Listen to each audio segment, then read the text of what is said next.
محترم جناب محمد امتیاز انگلینڈ، السلام علیکم۔ ہم آپ کے ممنون ہیں کہ آپ نے ہماری ویب سائٹ اہلسنت.net پر آپ نے یاد فرمایا۔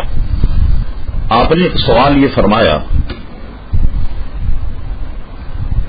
آپ نے تحریر فرمایا کہ میری عمر 17 سال ہے اور میں ایک طالب علم، کسی شخص نے مجھ سے نماز جنازہ کے بعد دعا پڑھنے کا ثبوت مانگا۔ برائے کرم اگر قرآن و حدیث اور کسی ممتاز اسکالر کا حوالہ پیش کیا جائے تو میں ان لوگوں کو جواب دے سکتا ہوں۔ محترم امتیاز صاحب، سب سے پہلی بات تو یہ ہے کہ دعا چاہے میت کے لیے کی جائے، کسی زندے کے لیے کی جائے اور کسی کے لیے بھی کی جائے، ہر وقت اور ہر جگہ جائے۔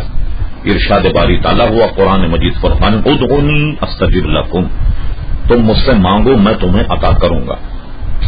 اب رہا نماز جنازہ کا مسئلہ، عموماً کہا جاتا ہے کہ نماز جنازہ تو خود دعا ہے، اس میں کوئی شک نہیں، لیکن نماز جنازہ سے فراغت کے بعد بھی دعا مانگنی نبی کریم علیہ الصلوۃ والسلام سے ثابت ہے۔ جنازے کے بعد میں ابو داؤد شریف میں حدیث دیکھی جا سکتی ہے کہ نماز جنازہ پڑھنے کے بعد دعا کی جاتی۔ فتاوی رضویہ میں اعلی حضرت فاضل بریلوی رحمۃ اللہ تعالی نے اس پر بہت مفصل کلام کیا ہے۔ جنازے کے بیان میں فتاوی رضویہ میں اس کو ملاحظہ کیا جا سکتا ہے۔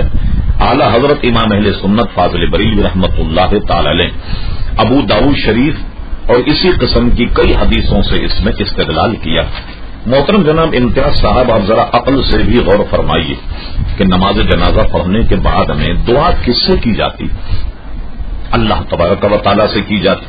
اللہ تبارک و تعالیٰ سے دعا کرنا اور اللہ تبارک و تعالیٰ سے مانگنا ہی اگر ناجائز ہو جائے تو اب اپنے مد مقابل سے پوچھیے کہ پھر کس سے مانگا جائے۔ لہذا یہ نظریہ کہ نماز جنازہ پڑھنے کے بعد دعا نہیں مانگی جائے یہ غلط، بلکہ ہم آپ سے کہتے ہیں کہ آپ سے جو شخص بھی دریافت کرتا ہے آپ اس سے صرف اتنا پوچھ لیجیے کہ نماز جنازہ کے بعد دعا مانگنے کی کہیں ممانعت ہو تو وہ آپ ہمیں بھیجیے اور انشاءاللہ نہیں ملے گی۔